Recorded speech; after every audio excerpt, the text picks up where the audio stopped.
نبی صلی اللہ علیہ وسلم نے ایک صحابی سے فرمایا کہ تم میں دو چیزیں ایسی ہیں جو اللہ اس کے رسول کو بہت پسند ہیں. حالانکہ نبی نے کسی کے چہرے پر اس کی تعریف کرنے سے منع کیا ہے، لیکن یہاں نبی صحابی کی تعریف کر رہے ہیں ان کے سامنے.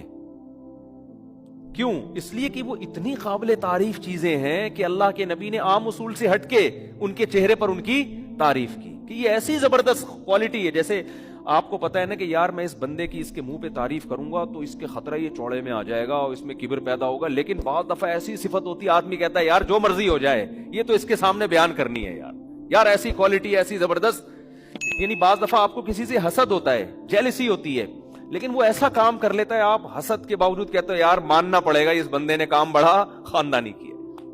تو رسول اللہ صلی اللہ علیہ وسلم ان صحابی سے کیا فرما رہے ہیں؟ تمہارے اندر دو خصلتیں ایسی ہیں جو اللہ اور اس کے رسول کو بہت زیادہ پسند ہیں. وہ کیا ہے؟ الحلم والاناہ. یہ سیکھنے کی چیز ہے، میرے بھی سیکھنے کی، آپ کے بھی. میرے اندر بھی یہ عیب ہے کہ یہ دو صفات ہمارے اندر بھی نہیں ہے، آپ کے بھی ہو سکتا ہے.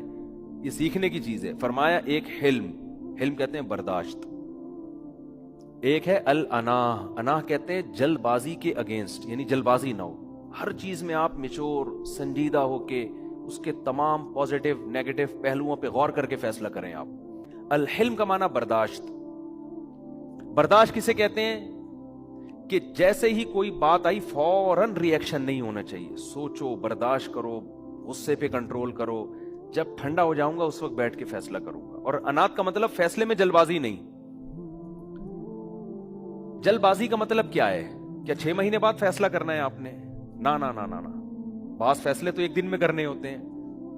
جلد بازی کی یہ ڈیفینیشن نہیں ہے کہ فوراً فیصلہ نہیں، یا 1 سال بعد یا 5 سال بعد یا 10 سال بعد. نا نا نا، جلد بازی میں فیصلے کا مطلب یہ ہے کہ جب تک آپ نے کسی کام کا ارادہ کر لیا، آپ نے کر لیا کہ یار اس کا میں نے یہ ری ایکشن دینا ہے، تو اس ری ایکشن پہ جب تک اس کے تمام پازیٹیو اور نیگیٹو پہلوؤں پہ غور نہ کر لیں اچھی طرح سے، اس وقت تک آپ نے فیصلہ نہیں کرنا کہ میں نے ری ایکٹ کرنا کیا ہے.